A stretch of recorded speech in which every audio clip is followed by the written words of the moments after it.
¿Ves? Ya estoy. Me volví a cargar. Dame un segundo.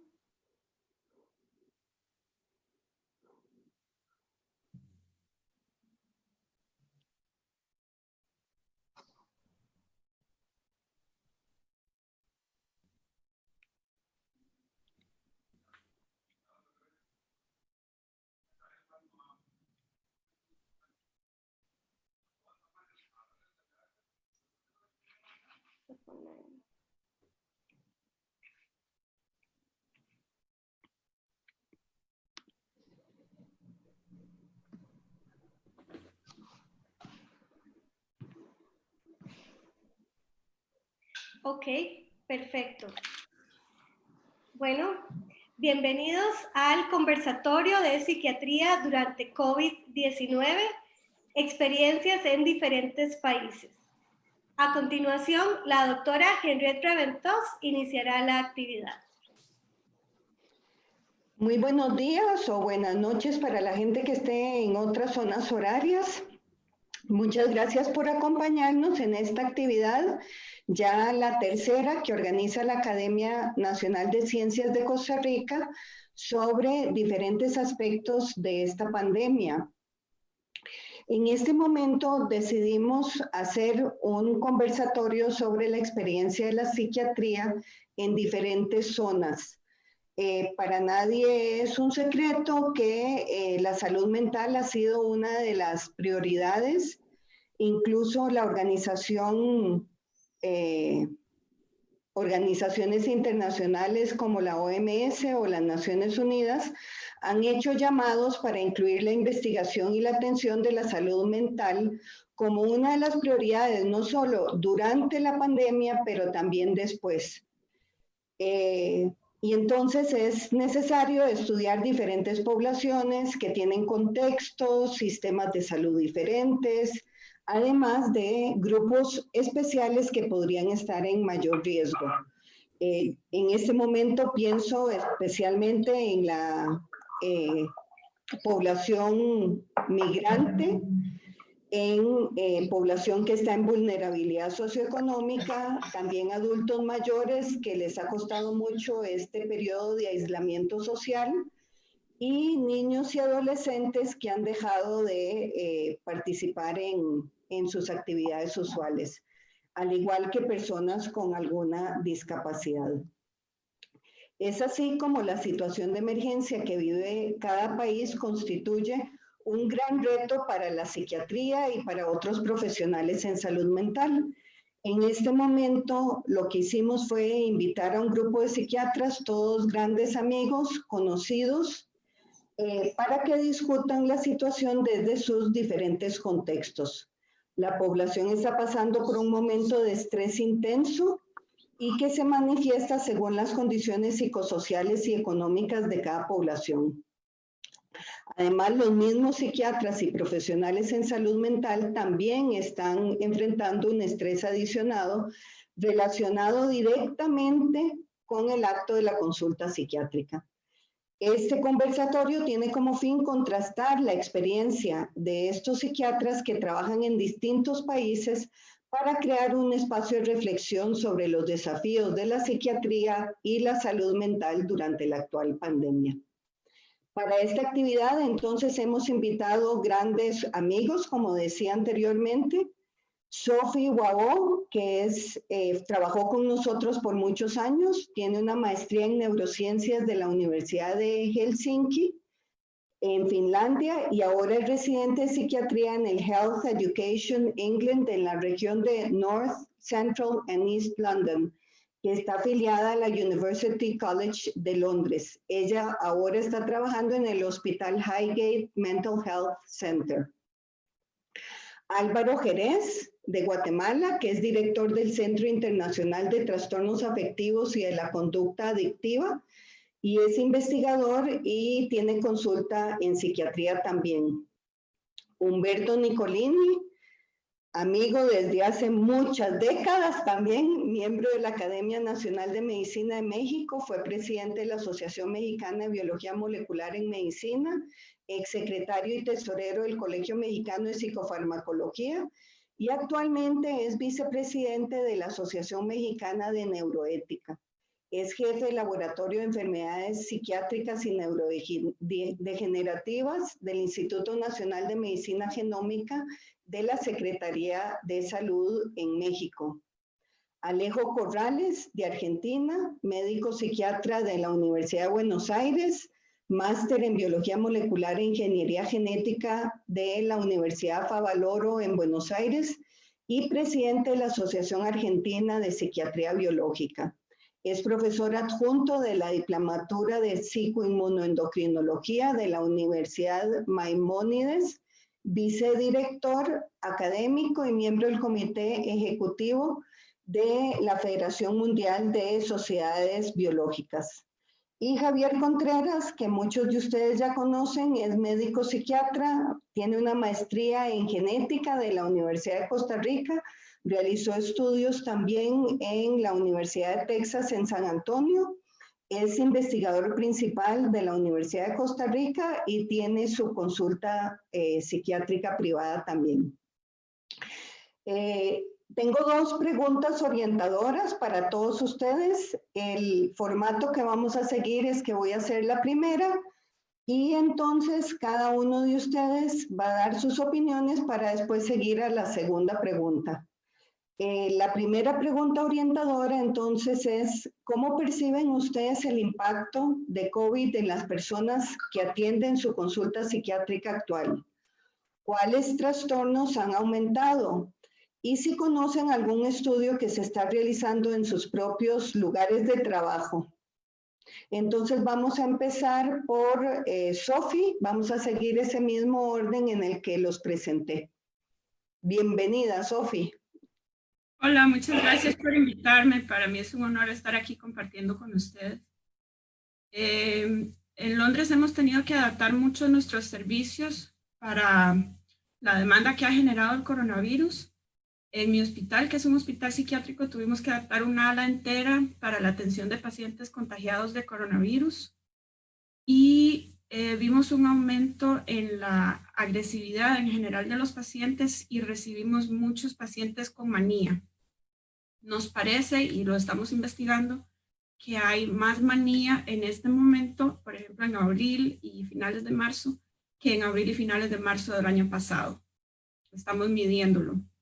Y también el NHS, para el cual trabajo, tuvo que hacer un servicio de emergencias psiquiátricas distinto a los que ya existían, uno separado, que se llama Mental Health Crisis Assessment Service, para atender, y han llegado muchos casos de ansiedad, de ideación suicida, y muchas de las personas dicen que les ha afectado el confinamiento.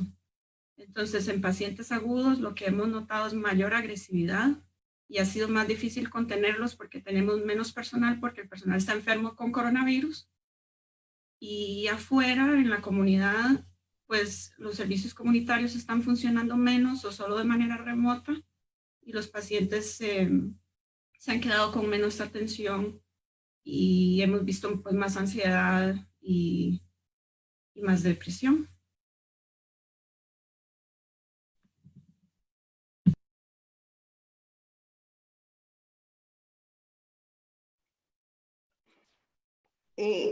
No sé si ya se conectó Álvaro. No, entonces, creo que aún no se ha conectado. Entonces que siga Humberto, el doctor Nicolini, por favor, con la experiencia en México. Claro que sí, Yeti, pues muchas gracias. Pues bueno, en México, como ustedes saben, pues somos 120 millones. Al día de hoy tenemos 150,000 casos y 17,000 defunciones.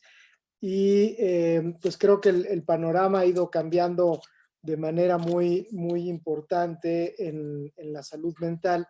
En un inicio, creo que prevalecían mucho de los padecimientos de ansiedad, depresión, como la anticipación de qué era lo que venía ocurriendo, y al pasar de los meses del confinamiento, pues ha venido, yo creo que progresando y variando el tipo de patología que hemos estado observando. Yo que me dedico un poco más al trastorno obsesivo compulsivo, creo que una de las enfermedades más emblemáticas, ¿no? Porque pues creo al inicio era paradójico porque toda la población de alguna manera nos volvimos un poco obsesivos, guardando papel de baño y con pues todas las medidas para lidiar con el COVID, e incluso muchos de los pacientes, y se publicó en un artículo con el Colegio Internacional de TOC, que les decía de algunas referencias de pacientes que decían pues unas frases así como de no que no, no que no eran ciertas todos estos temores, ¿no? Muchos de los pacientes incluso se sentían como protegidos porque muchas las medidas que ellos ya hacían, pues, o sea, muchas de estas prácticas ya eran tarea habitual. Y, y claro, con el curso del tiempo, más bien el resto de la población no estábamos acostumbrados a realizar tantas situaciones compulsivas. Pero con el paso del tiempo, pues desde luego ha ido variando y yo creo que muchos de los cuadros de las personas susceptibles se han agudizado de una forma muy importante y las conductas en gente que tenían cuadros subclínicos se han vuelto cuadros muy importantes, severos. Se han detonado algún otro tipo de malestares y aquí pues creo que han requerido pues otras estrategias, ¿no? Esta pues que nos obligó justo el uso de estas tecnologías como lo estamos haciendo ahorita para tener estas conferencias, pues también nos obligó a inmiscuirlos, a realmente usar la telemedicina, la telepsiquiatría de una forma muy, muy intensa. Desde luego aquí se ha discutido mucho toda la parte regulatoria, pues que no había nada, ¿no? Éramos completamente vírgenes, a diferencia de otros países donde ya había pues alguna sentido del uso de estas herramientas. Y por otro lado se sensibilizó a la población, ¿no? O sea, no solo fue del lado de los profesionales, sino que también, pues mucha de la población usuaria ha hecho uso de estas herramientas y pues entonces ha habido, pues ya es una práctica cotidiana que yo creo que ya se va a quedar en la práctica habitual de la psiquiatría. Y luego tenemos toda la parte de los servicios de salud. Muchos médicos están pues ya siendo médicos, enfermeras, enfermeros, personal de primera línea que está atendiendo al COVID, pues están teniendo severos trastornos en tipo de fatiga, de burnout, de estrés postraumático, porque ya pues hay más y más personas que han tenido un caso de COVID o que han tenido un familiar que ha fallecido por COVID y pues generando importantes eventos traumáticos en la familia y que desde el equipo de salud mental nos está teniendo con mucho trabajo en la atención pues de estos eventos, de estas pérdidas, de estos eventos depresivos en la población. Mencionabas algunas de las investigaciones, por ahorita hemos implementado algunos trabajos justo en el seguimiento de los beneficios en persona y de la telepsiquiatría en el tratamiento de los pacientes, el uso de las herramientas de telepsiquiatría grupal, el seguimiento justo en la sintomatología longitudinal del trastorno obsesivo compulsivo y por otro lado algunos de los marcadores genéticos, incremento que hemos visto sobre todo en los fallecimientos aquí en México en personas con tabaquismo y con obesidad, que desafortunadamente son padecimientos muy, muy elevados en nuestra población y muy ligados a la salud mental y que pues sin lugar a dudas pudiera haber algunas de las rutas y de los genes que pues habitualmente son materia común de nuestro estudio y pues el explorar algunas de estas rutas pues es parte de los que nos está interesando. Y bueno, con eso concluiría. Muchas gracias, Humberto. Seguimos entonces con Alejo, el doctor Corrales desde Argentina. Bueno, Primero, muchísimas gracias por la invitación a participar de este conversatorio de todos los países latinoamericanos. Para mí es un gran placer. A muchos de ustedes los conozco desde tiempo también, de nuestra práctica, y la verdad que es un gran honor verlos acá. Bueno, un poco antes de entrar, quiero contarles un poco cuál es la situación epidemiológica de Argentina con respecto a esta pandemia.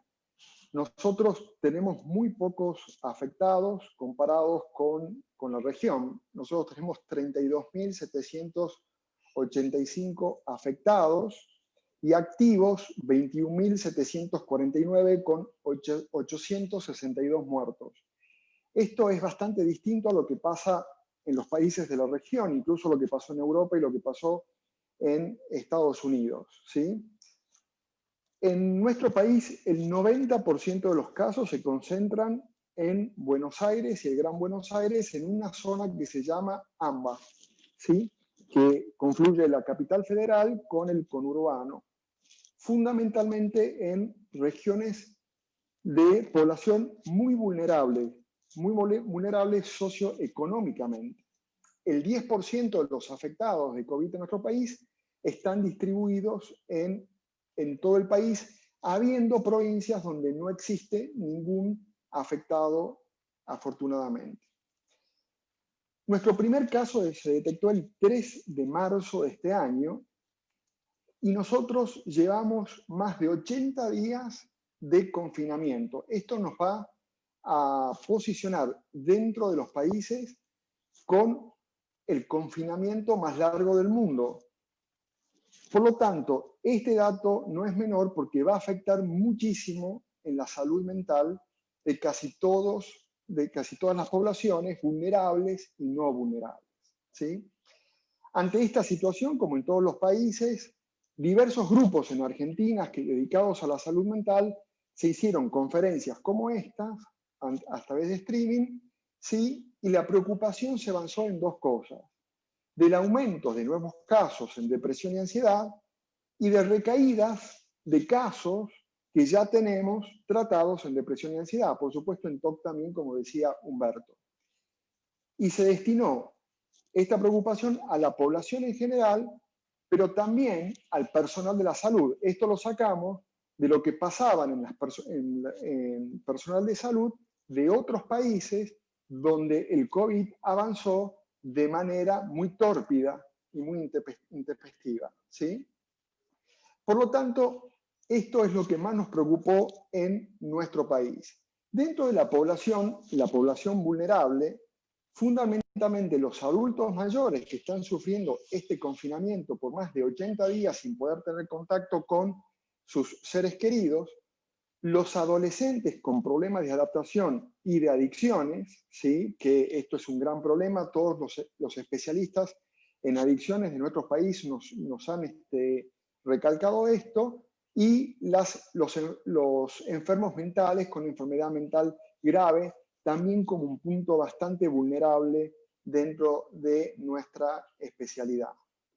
Sin duda, hemos notado un aumento de los trastornos de ansiedad, recaídas de aquellos pacientes con mayor preocupación, con mayor queja sintomática de trastornos de ansiedad en casi todas las consultas.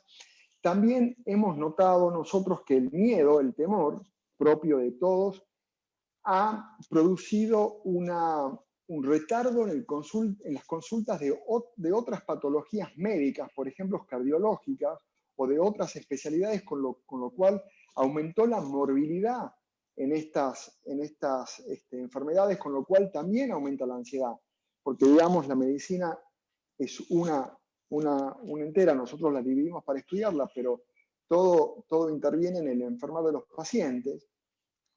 Por otro lado, también nos cambió la forma de atender a nuestros pacientes. Como decía Humberto, el tema de la telemedicina, la falta de legislación sobre esto, el llegar a nuestros pacientes con los tratamientos adecuados psicoterapéuticos y también con la indicación de las prescripciones, que tardó un tiempo en que se nos permita mandar lo que llamamos recetas electrónicas, ¿sí? O prescripciones electrónicas, para que los pacientes no se quedaran sin su medicina durante el tratamiento, ¿sí?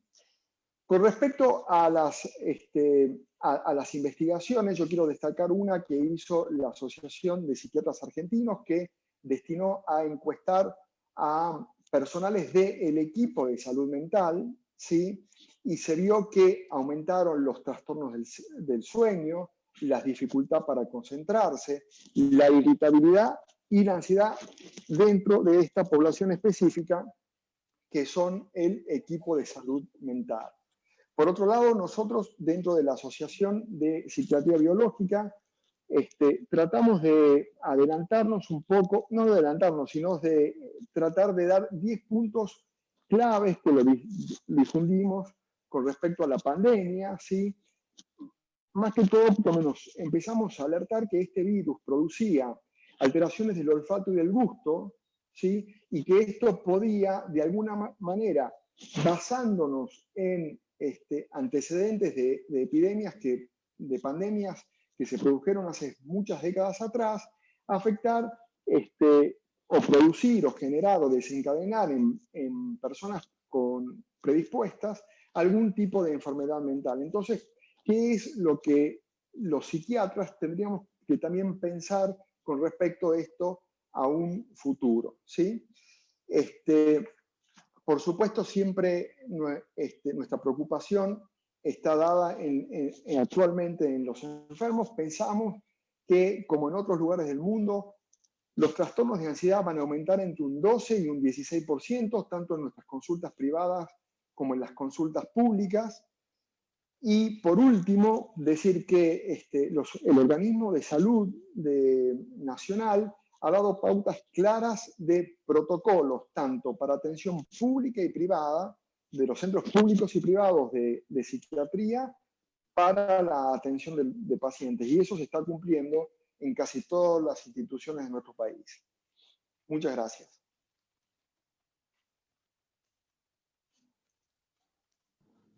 Muchas gracias, Alejo. Ahora seguimos con Javier, el doctor Contreras desde Costa Rica, si nos cuenta la situación acá.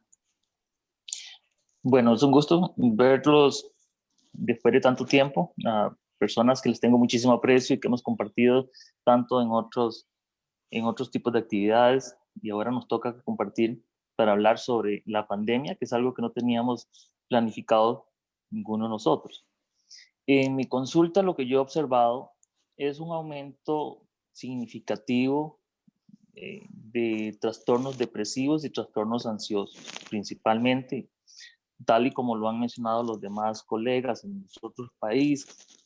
A nosotros, como para hacerles una pequeña introducción a los demás colegas, a nosotros en Costa Rica, la verdad es que nos ha ido muy bien.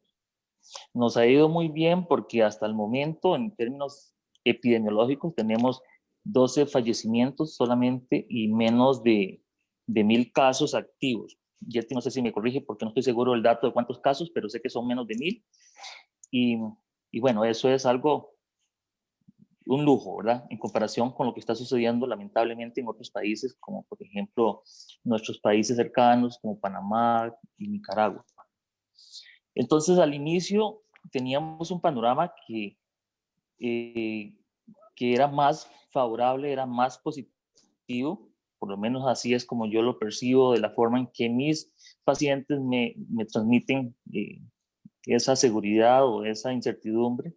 Inicialmente había más seguridad porque teníamos estos números tan positivos, pero ahora que hemos entrado en la segunda ola y que han empezado a aumentar los números, los casos activos, y además se ha dado la dificultad en el control con las fronteras, y esto ha desencadenado toda una discusión social muy compleja y lamentable, ¿verdad? Que tiene, bueno, se necesitarían horas de análisis para poder hablar un tema tan complicado como es el de la inmigración y cómo esto está interfiriendo en el manejo de la situación que se realiza en Costa Rica. Sin meternos a ese tema que es tan complejo, yo solo quiero mencionar que yo trabajo además atendiendo personas que son inmigrantes. Ya yo hacía ese trabajo desde antes de empezar la pandemia, y ahora que estamos con esta situación, lo que yo he visto es que esas grandes desventajas o esos factores de riesgo, o esas vulnerabilidades de la población migrante, ahora más bien se dispara aún más, y es una problemática mayor. ¿En qué sentido? Mucha de la población migrante, por ejemplo, que estaba en condición de refugiada en este país inicialmente, tenían trabajos que eran trabajos que dependían de salir de su casa, tenían que salir a vender, tenían que salir a realizar actividades, servicios distintos que ameritaban precisamente salir del hogar. Y parte del confinamiento es, lógicamente, que hayan menos grupos reunidos que puedan causar más riesgo de infección, y esto disminuye los ingresos económicos de esta población. Entonces, es algo que yo no sé cómo se puede manejar, por si alguien tiene alguna idea, o sea, cómo se puede manejar tener personas refugiadas que no pueden salir a trabajar y tampoco tienen ingresos. Eso es una dificultad que uno encuentra. Conforme ha ido evolucionando la pandemia, y ahora que estamos en esta segunda ola, yo he observado que los trastornos de ansiedad han aumentado, sobre todo las crisis de pánico en mi consulta. Yo no sé qué a veces será más conveniente, si tener con certeza o a cierta seguridad, aunque el panorama sea un poco negativo, que tener la incertidumbre que los pacientes míos expresan en este momento. Es que estamos bien, pero en cualquier momento podemos estar muy mal. Y entran en ese loop de ideas rumiativas, sobre todo los que tienen síntomas ansiosos más de tipo rumiativo, ideas obsesivas, donde se preguntan constantemente qué va a pasar y qué va a pasar, y caen en este círculo vicioso que genera muchísimo malestar. El confinamiento, igual que en Argentina, ha sido muy prolongado. Esto implica, ¿verdad?, una disminución de los estímulos que uno va a tener y la disminución del ejercicio, pero además ha generado una serie de conflictos que uno no esperaba, y son conflictos al tener que compartir con otras personas en su casa, donde hay que negociar, y esto genera grandes problemas entre parejas o entre familias, como por ejemplo hasta divorcios, que uno no tomaba en cuenta anteriormente. Cuando empezó la primera ola, el 28 de abril, la Universidad de Costa Rica realizó una investigación para saber o conocer cuál era la percepción de los costarricenses ante la pandemia, cuáles eran los miedos específicamente, dentro de otras cosas que se contestaron en esa encuesta. Y lo que se encontró inicialmente era miedo a enfermarse gravemente por el COVID, miedo a perder el trabajo, y un tercer miedo, que es el miedo a el alto costo que se cree que va a tener la vida después de la pandemia, a raíz del todo el impacto que tiene esta situación en la economía nuestra. Yo creo que ese tipo de miedos han ido cambiando a través de las fases de la pandemia, y en este momento lo que hay es esa gran incertidumbre de cómo se van a controlar los casos para que no se dé un tipo de transmisión comunitaria. Eso sería. Muchas gracias, Javier. He estado tomando notas, yo creo que al final puedo hacer un resumen de lo que han dicho, pero antes de eso me gustaría ahora hablar más a nivel personal de ustedes. En lugar de que me describan qué es lo que ven en sus propios países, tal vez cómo han vivido ustedes mismos esta pandemia. Por ejemplo, si en sus lugares de trabajo reciben equipo de protección personal, si han modificado sus horarios de trabajo. Ya muchos hablaron de la consulta virtual, pero también si ustedes consideran que las medidas que han sido adoptadas en sus propios centros de trabajo han sido suficientes, o ha ocurrido algo que ponga en riesgo su seguridad personal en el trabajo. Entonces, es más cuál ha sido la experiencia personal de ustedes como profesionales, pero también como personas que están expuestas a este riesgo. Empiezo de nuevo en el mismo orden con la doctora Guabó. Sofi. Sí, el coronavirus nos ha afectado muchísimo aquí en Inglaterra. Por ejemplo, oí los números de ustedes y aquí tenemos 298,000 casos y tenemos 42,000 fallecidos. Algo anda mal, claramente. Y lo único que puedo contar es mi experiencia. Por ahí de mediados de marzo yo empecé a toser y toser y toser y pensé que tenía asma. No tenía asma, tenía coronavirus. Y había ido al trabajo por lo menos una semana a ver pacientes internados antes de darme cuenta de que lo que tenía era coronavirus. Y después, ¿cuáles son las guías que nos da el gobierno? No, el gobierno nos dice hay que aislarse 7 días antes de volver a trabajar. Y después de los 7 días vuelven a trabajar y ya está. Y no nos ofrecieron test de ningún tipo. Así que yo pagué un test privado y al día 10 de los síntomas, el test privado llegó a la casa, yo misma me hice el test y lo mandé para que se hiciera la PCR por correo postal y al día 11 fui a trabajar. Y a los días, como el día 14, que ya yo estaba trabajando de nuevo, después de aislarme los 10 días, pues llegó positivo. O sea que yo fui a trabajar habiendo seguido las directrices del gobierno, todavía con un test positivo, todavía con coronavirus. Eso mismo le sucedió a muchas personas de mi equipo de trabajo, enfermeros y asistentes de pacientes, que por un lado sentían la imposición de tengo que trabajar porque esta es una situación muy dura y venían a trabajar, pero tenían síntomas y aún así iban a trabajar. Y era muy difícil para nosotros darnos cuenta que lo más valiente que podíamos hacer en ese momento era quedarnos en la casa y no contagiar a nadie más. Eso fue mediados y finales de marzo. Ya después, por ahí de principios de abril, nos comenzaron a llegar mascarillas y demás, y directrices más severas de hay que aislarse 14 días en vez de solo 7 días, que claramente no son suficientes. Y puesto que había menos personal de enfermería, menos personal de medicina, por ejemplo, en mi servicio somos 4 médicos, la psiquiatra, la fellow, yo, residente de psiquiatría, y la residente de medicina familiar. Y pues quedamos solo 2, la psiquiatra y yo, haciendo todo el trabajo. Y lo mismo sucedía en enfermería, y estaba el servicio muy depletado de personal. Y además en la comunidad, los servicios de la comunidad, porque yo trabajo con pacientes internados, pues esos servicios no estaban funcionando por el confinamiento. De modo que nos llegaban pacientes que ni siquiera deberían de estar internados. Entonces teníamos una mezcla de pacientes con trastornos poco severos, trastornos de personalidad, estrés postraumático y demás, a la par de personas con esquizofrenia, con psicosis, con manía. Y tuvimos una ola de manía incontenible con poco personal, lo cual significó que a mí a mediados de abril un paciente me agredió 2 veces, me escupió y me pateó, cosa que no hubiera sucedido si hubiésemos tenido más personal en el pasillo para contener este tipo de cosas.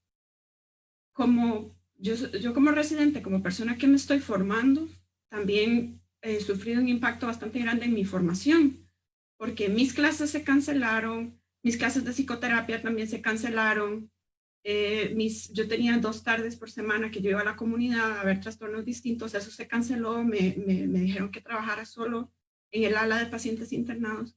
Entonces, aquí en Inglaterra ha habido mucha discusión acerca de cómo recuperamos el hecho de que nos estamos entrenando y necesitamos todavía exponernos a diferentes cosas y tener clases y no solamente estar trabajando en una planta todo el día. Y bueno, también a raíz de todo esto, nos han salido preguntas de investigación. Ya les mencioné una, que es que si es verdad esa impresión que tenemos de que hay una ola de manía en los hospitales. Tenemos que medirlo todavía. Y la segunda es que observamos que los pacientes con clozapina, los esquizofrénicos que estaban con clozapina, cuando les daba coronavirus, les disminuía el conteo de leucocitos. Ahora, ¿es la clozapina o es el coronavirus? Y observamos que era el coronavirus y no hizo falta quitarle la clozapina.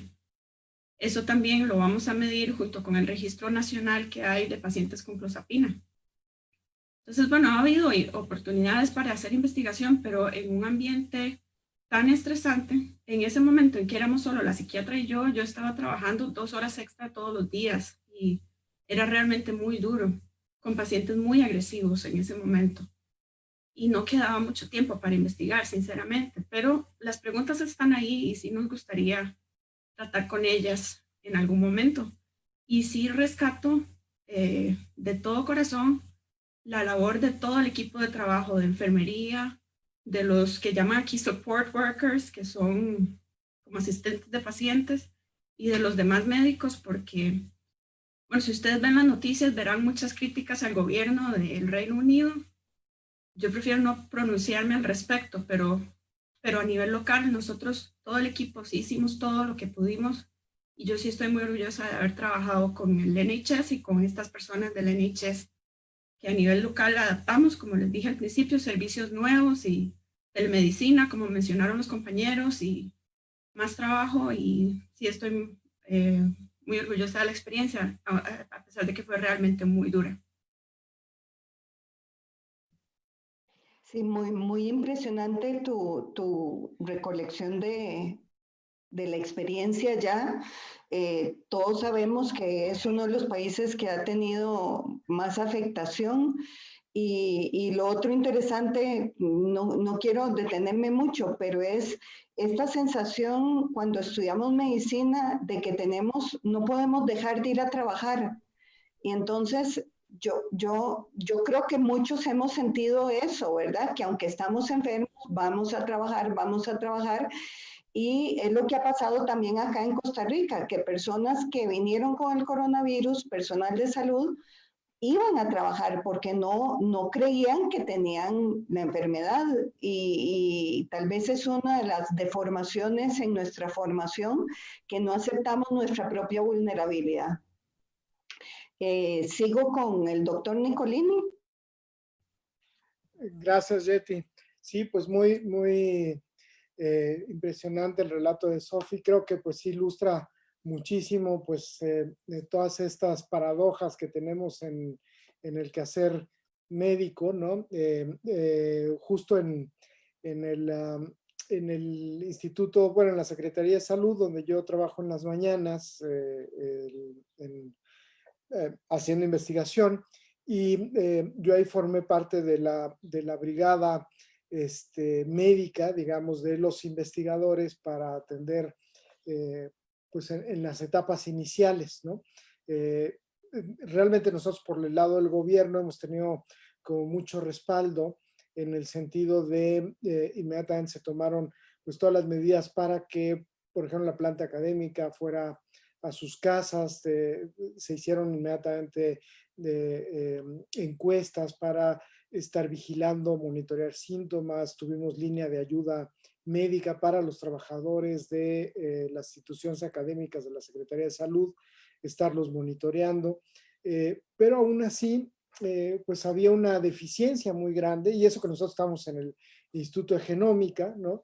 Para hacer las pruebas por PCR, ¿no? Porque se concentraron precisamente para tener criterios bien estandarizados de validez y confiabilidad en el Instituto de Referencia Epidemiológico, un poco como el CDC de Atlanta, digamos, ¿no? En México, y que,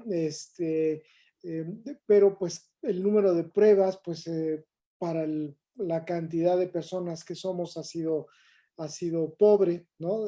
Todavía, pero se han hecho modelos matemáticos de inferencia para la casuística, entonces seguramente hay confirmados, pues tenemos al momento actual 150,000, pero se piensa que debe de haber seguramente muchos más casos, ¿no? Pues yo creo que tenemos una situación muy parecida pues, a la que han vivido cualquier de los países europeos.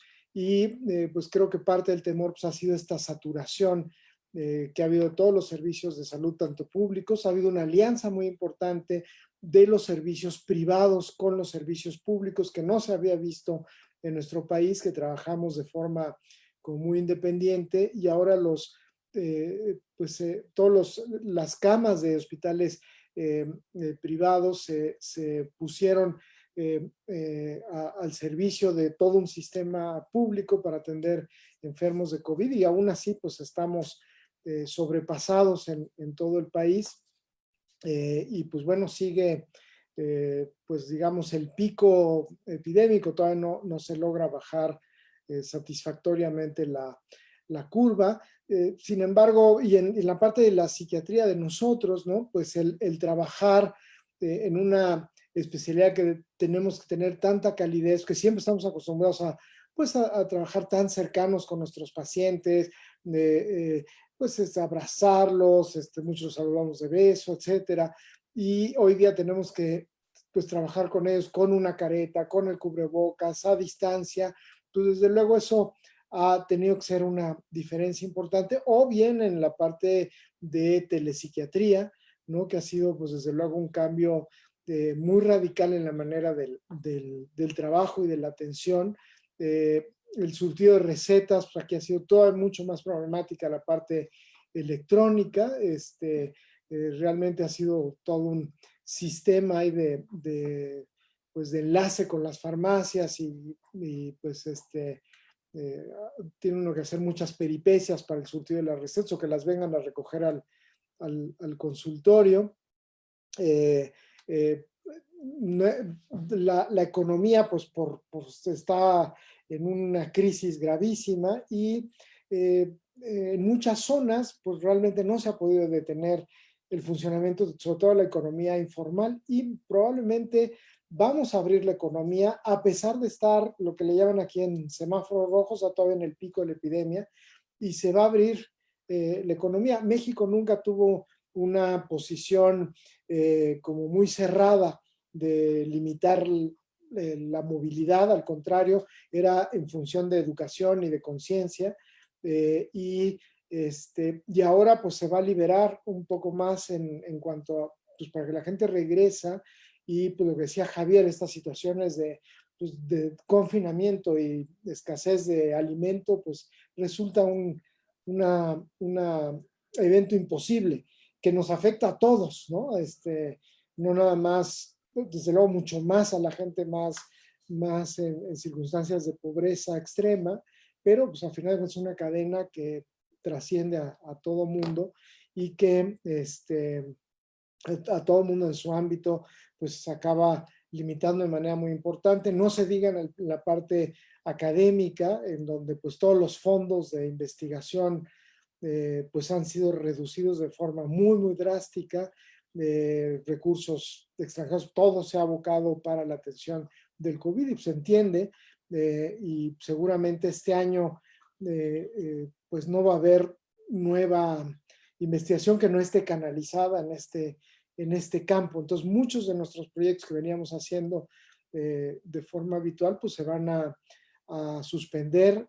Como mencionaba Sofi, pues este cambio en la parte educativa, de enseñanza, supervisión, pues hemos brincado, nos hemos tenido que montar en una tecnología en la que seguramente no estábamos capacitados para enseñar, ¿no? Y pues lo estamos haciendo lo mejor que podemos en nuestros ámbitos, y seguramente iremos aprendiendo en el camino, pero que no era lo deseable, ¿no?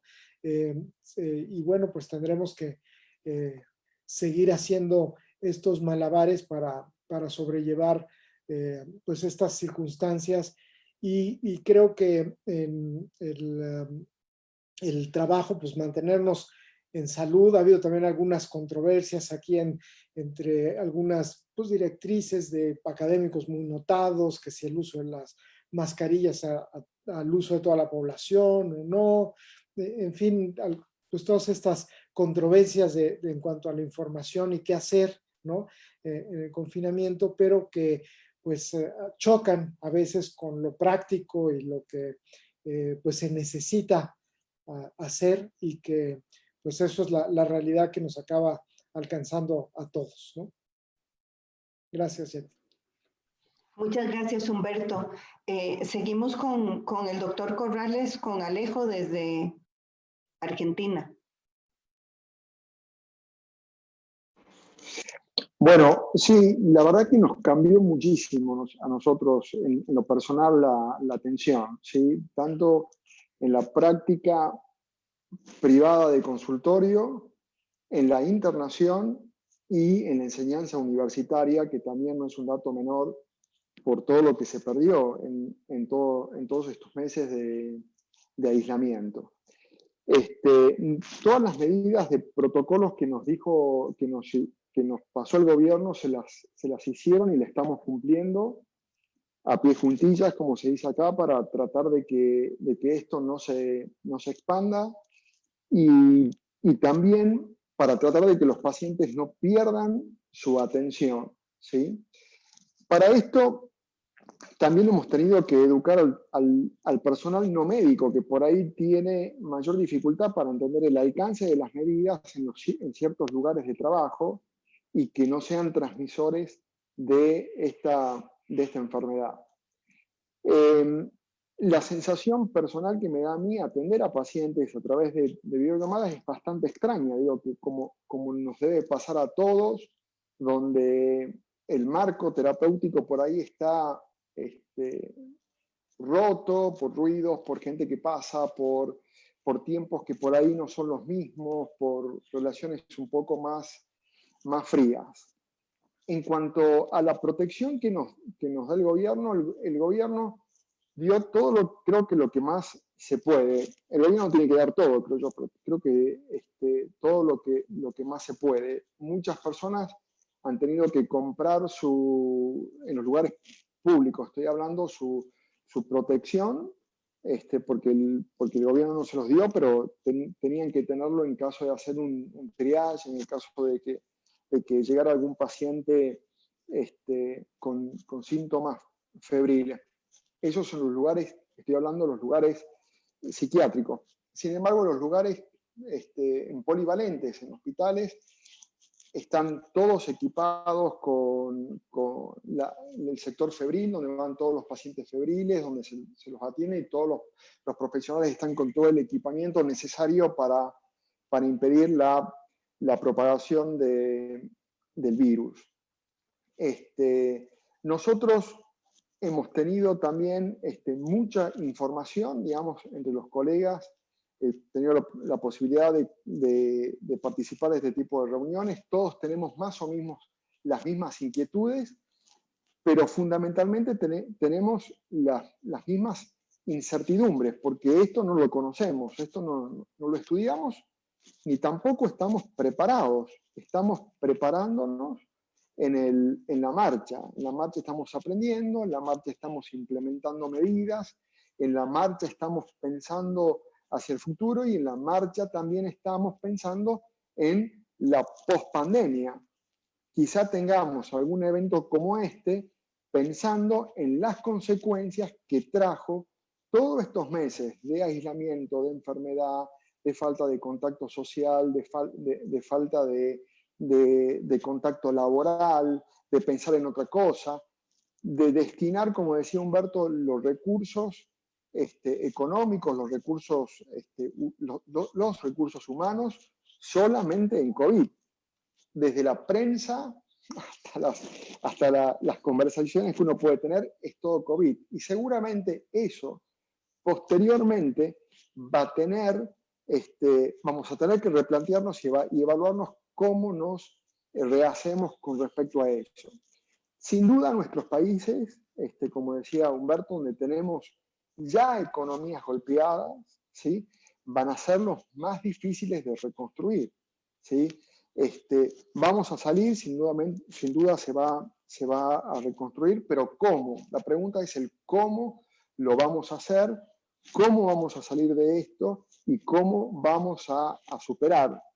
Y en esto va a ser distinto a cómo se recupera Londres o cómo se recupera Nueva Zelanda o Japón, ¿sí? Va a ser bastante distinto y seguramente estas reuniones van a servir bastante para poder hacerlo.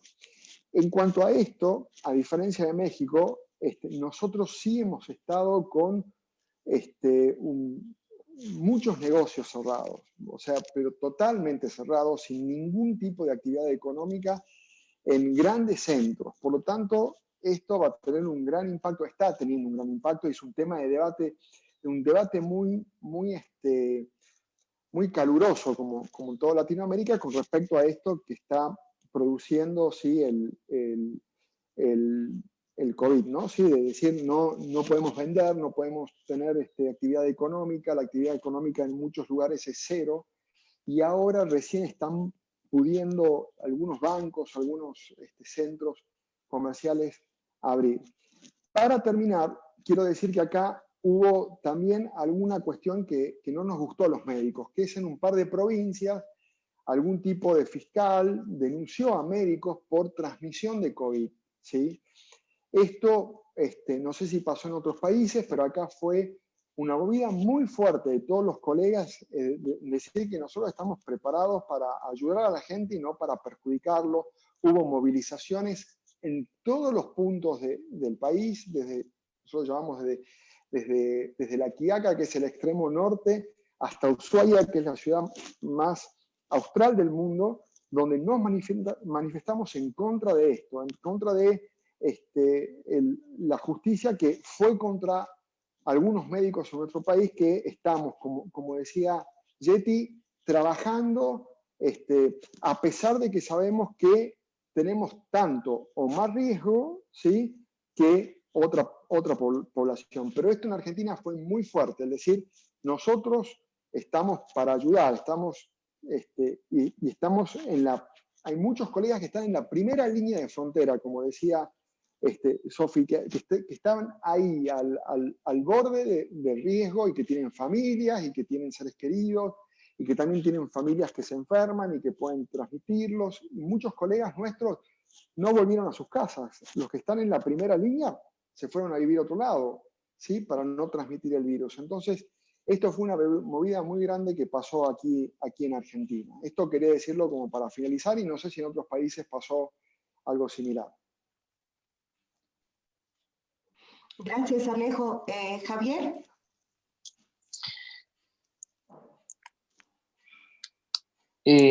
Bueno, primero quisiera agradecerle a Sofi por compartir con nosotros esa experiencia, y no me imagino el susto que debe generar vivir todo eso que tuvo que enfrentar ella, y especialmente la limitación, ¿verdad?, de poder recibir una educación en formación en psicoterapia, por ejemplo, que en este momento es una limitante no solamente, ¿verdad?, en Reino Unido, sino en muchos países donde el sistema de educación tradicional también se ve puesto a prueba, ¿verdad?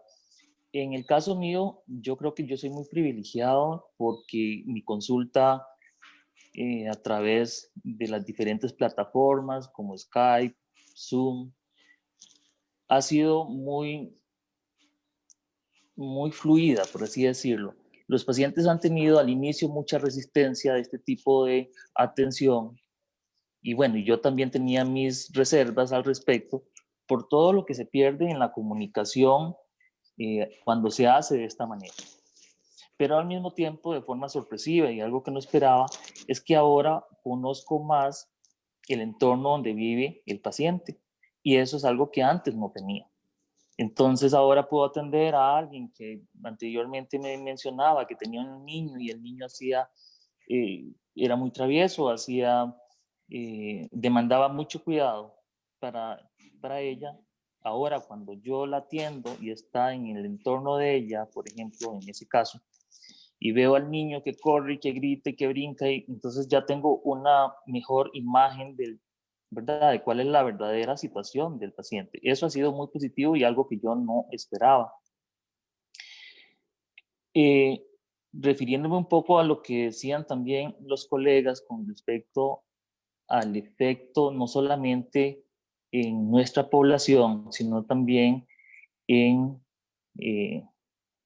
la forma en que vemos a los pacientes, ¿verdad?, cuando son, por ejemplo, trabajadores del sistema de salud que están en la primera línea de atención, yo quiero mencionarles que tengo casos de colegas que han vivido una situación muy difícil, precisamente porque han tenido que dejar de ver a sus hijos para poder seguir trabajando en el sistema de salud donde ellos están trabajando, por el riesgo que implica poder contagiar principalmente a sus hijos.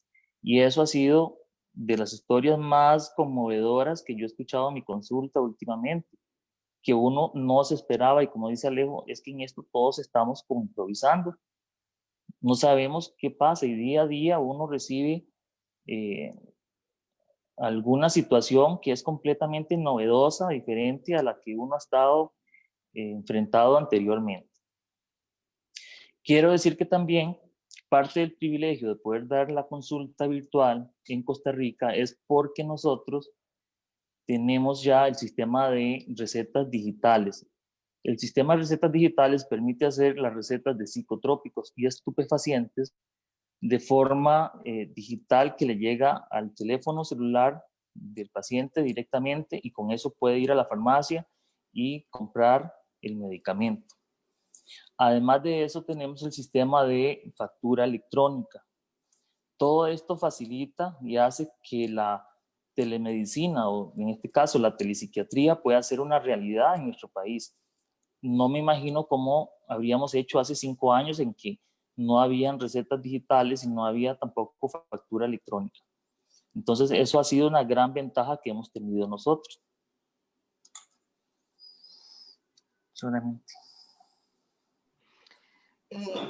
Yo podría tratar de hacer un resumen. Yo creo que sería mucho más interesante ahora pasarle la palabra a Dayana para saber si hay comentarios en Facebook o comentarios por acá mismo, para que otra gente participe en lugar de yo tomar la palabra.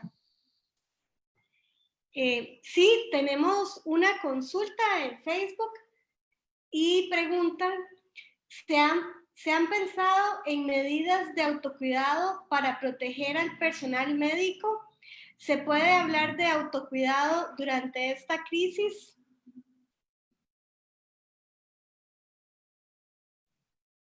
No sé quién quiere abordar este tema. Yo quisiera hacer como una pequeña introducción y tal vez los colegas, no sé, aportan. Es que el autocuidado yo lo vería más como algo aplicable a todos nosotros, independientemente que trabajemos en salud o no, o que estemos en primera línea de atención o no. En el caso nuestro, las recomendaciones como parte del autocuidado, y principalmente en personal que está expuesto al virus, son todas las recomendaciones que tienen que ver con las necesidades básicas, empezando por allí, de cualquier persona, de horarios de sueño y de descanso. Como decía Yeti al inicio, los médicos tendemos muchas veces a trabajar o exigirnos más de lo que le recomendamos a los pacientes que hagan. Y tal vez allí es donde empieza uno de los principales problemas. Ahora, no es lo mismo al personal, recomendaciones al personal que está trabajando en primera línea de atención, que además del estrés que está recibiendo producto de la atención directa de los casos o casos sospechosos, es diferente al caso de alguien que trabaja solamente en la consulta privada, donde la interacción con pacientes es a través de plataformas virtuales. Las recomendaciones siempre serían muy similares a las de la población general, que incluye los cuidados de las necesidades básicas mencionadas anteriormente, pero también hacer ejercicio, disminuir el tiempo de exposición a las noticias que son relacionadas con este tipo de problemática que estamos viviendo, pero quiero enfatizar en la necesidad que todas las personas tenemos, incluyendo las personas que trabajamos en salud, la necesidad de poder contar con una persona o varias personas a quien podamos expresarle nuestro malestar, nuestros temores, y que uno no se sienta con temor a ser juzgado. Eso me parece muy importante, tomando en cuenta en que en salud se nos enseña muchas veces que tenemos que ser personas, entre comillas, controladas y que tenemos que tener a raya las emociones. Que esa represión que hacemos de las emociones no nos enferme más bien, sino que podamos tener algún escape, alguna persona de confianza a quien uno puede comentarle lo que está pensando, lo que está sintiendo y tener claro que en esto estamos aprendiendo todos día a día y no hay nada completamente claro o que nos guíe en todo ese proceso. Muchas gracias, Javier. Creo que Humberto también quiere decir algo y después también tengo a Adrián Montealegre que quiere dar un comentario sobre psiquiatría dentro de nuestro sistema de seguridad social. Entonces, primero Humberto y después Adrián Montealegre y después seguimos con las preguntas de Facebook. Sí, aquí un comentario rápido, nada más abundando en lo que dice Javier. El gobierno aquí en México hicieron un esfuerzo enorme. Hay una serie de manuales disponibles a todo mundo. Si se meten a la página que dice covid.gov.mx, que es de la Secretaría de Salud de México, hay una gran cantidad de manuales de salud mental, del personal de salud, de cómo disponer de los cadáveres de COVID, los cuidados del personal trabajando en sitios COVID, en sitios no COVID, en hospitales psiquiátricos, hacia los niños en casa, en fin, son como 30 diferentes manuales y están abiertos a toda la población, bueno, a todo mundo que los quiera consultar.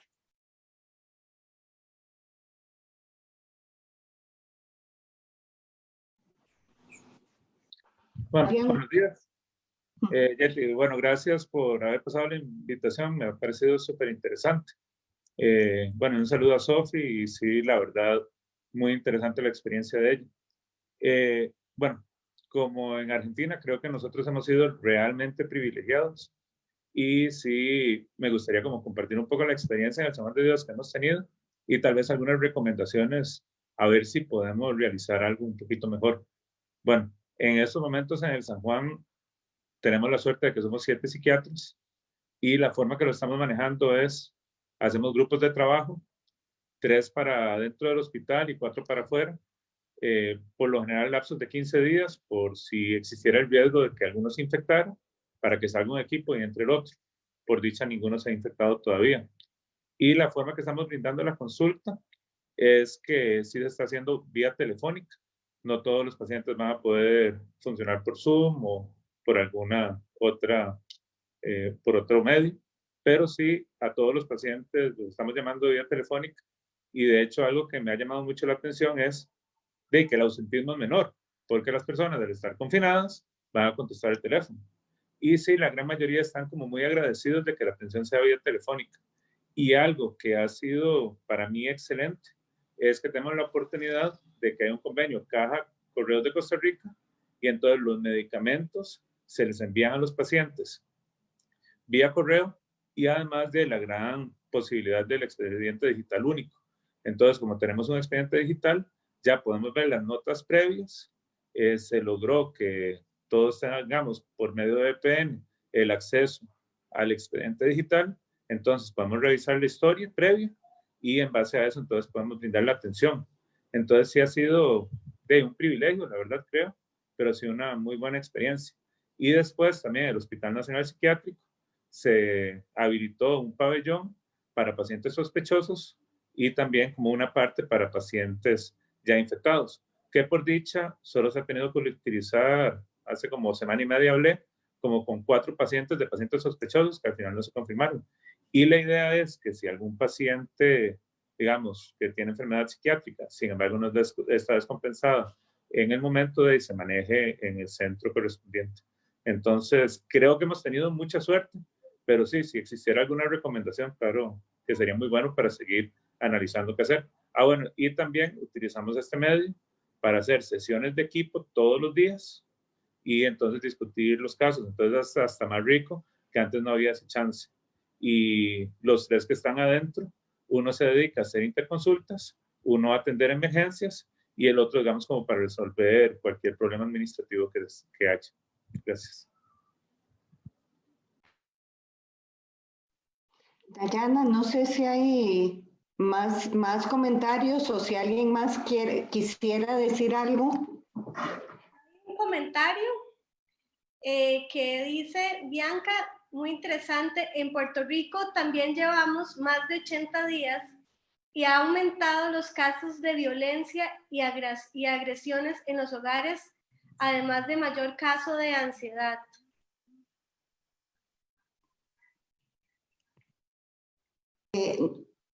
Yo creo que para no hacer esto muy largo, creo que ha sido una sesión extremadamente provechosa. Creo que muchos hemos aprendido. Esta sesión va a quedar grabada, queda en Facebook para que cualquier otra persona la pueda seguir viendo. Me gustaría decir si alguno de ustedes tiene un comentario final y si no, tal vez yo dar unas palabras al final. Entonces, si alguno de ustedes quiere decir algo más y si no, para yo cerrar un poco con algunas conclusiones.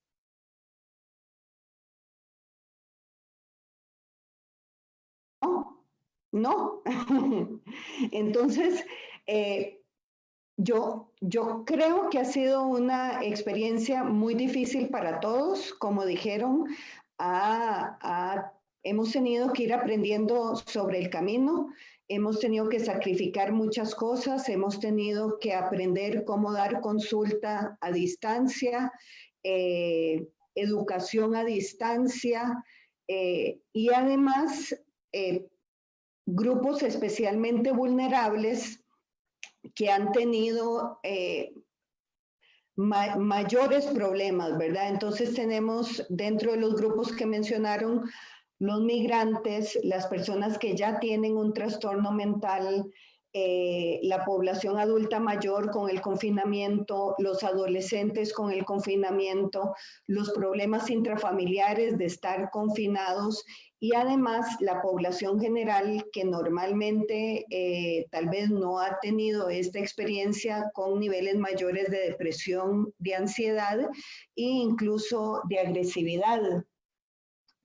Quiero mencionar también que el personal sanitario está especialmente expuesto a esta situación de mayor estrés, muchos con síndrome de estrés postraumático, con burnout, y que va a ser una población que no solo ahora, sino después de la pandemia, vamos a tener que seguir atendiendo el personal de salud mental y que además nosotros mismos, ¿verdad? Los que trabajamos en salud mental también hemos estado expuestos a una situación de mayor estrés.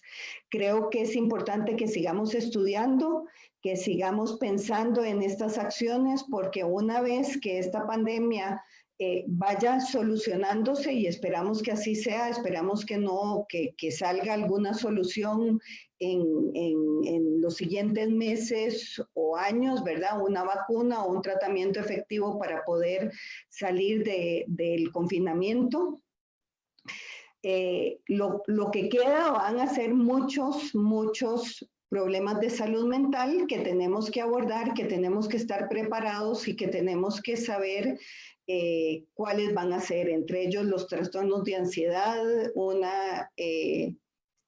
un aumento de los trastornos depresivos, posiblemente también una exacerbación de los trastornos obsesivos compulsivos y ver cómo reponemos el tiempo en cuanto a la educación que hemos perdido.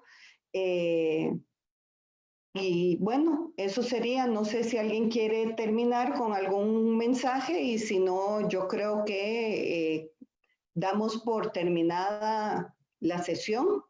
Yeti, tenemos una última consulta. ¿Sí? No sé si habrá tiempo, ¿sí? Sí, claro. Ok.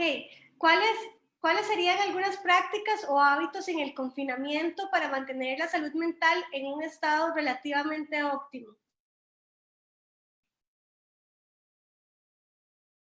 Es una pregunta por Facebook.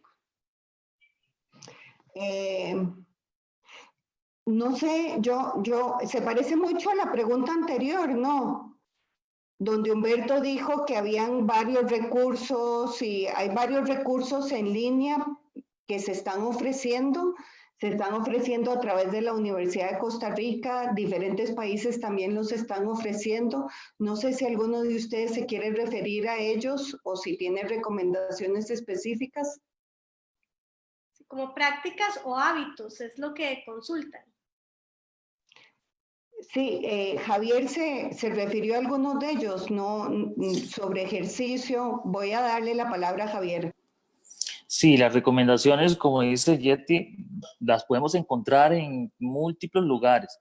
Tal vez lo que es importante resaltar es que recordemos que esas recomendaciones específicas son igual que como la medicación, no sirve a todo el mundo de la misma manera. Estas recomendaciones se aplican para cada persona en particular, pero en general las recomendaciones todas están orientadas a disminuir el tiempo que dedicamos expuestos a noticias, sobre todo noticias amarillistas, no pasar todo el día hablando del tema, lo cual ya es bien difícil. Es una recomendación frecuente, pero bien difícil, porque lo único que realmente hacemos en el día es hablar del coronavirus.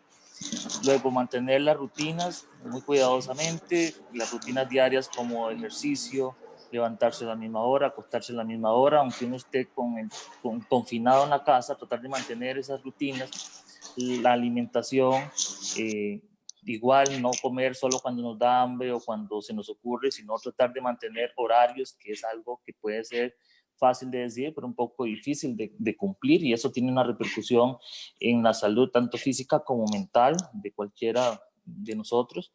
Disminuir el consumo de sustancias estimulantes o cualquier droga psicoactiva que pueda meter más ruido a la situación que ya tenemos, por ejemplo. Tratar de mejorar la comunicación, porque no es lo mismo convivir con nuestra familia y vernos un rato en la noche que tener que convivir con cualquier persona, sea la familia o pareja o amigos, periodos, ¿verdad?, tan prolongados en un entorno estresante. Eso es todo un desafío a la comunicación de todos nosotros. Ejercicio diario, esa es una recomendación importante y a la vez una gran limitación, porque al estar confinados, no todo el mundo tiene la posibilidad de hacer ejercicio en la casa, pero al menos tratar de hacer. Y yo les digo a mis pacientes, vaya y busquen aunque sean unas botellas plásticas que tengan en la casa, las llenan de agua y hacen ejercicio con eso dentro de la casa, pero que hagan algún tipo de ejercicio. Y lo que siempre les recomiendo es que hablen de lo que están sintiendo, porque es importante que uno pueda como dejar salir toda esta incertidumbre y susto que nos da a todos, y eso no nos convierte en personas más débiles o más vulnerables, sino más bien en personas que están tratando de hacerse cargo de cómo están incluso sintiéndose ante esta situación en la que no sabemos qué hacer, ¿verdad? No tenemos un manual de cómo reaccionar ante la pandemia, no existe ese manual. No sé si alguien quiere agregar algo. Yo creo que tal vez el doctor Walter Fernández, que es el presidente de la Academia Nacional de Ciencias, quiera hacer un comentario final para que no se nos haga muy larga la sesión.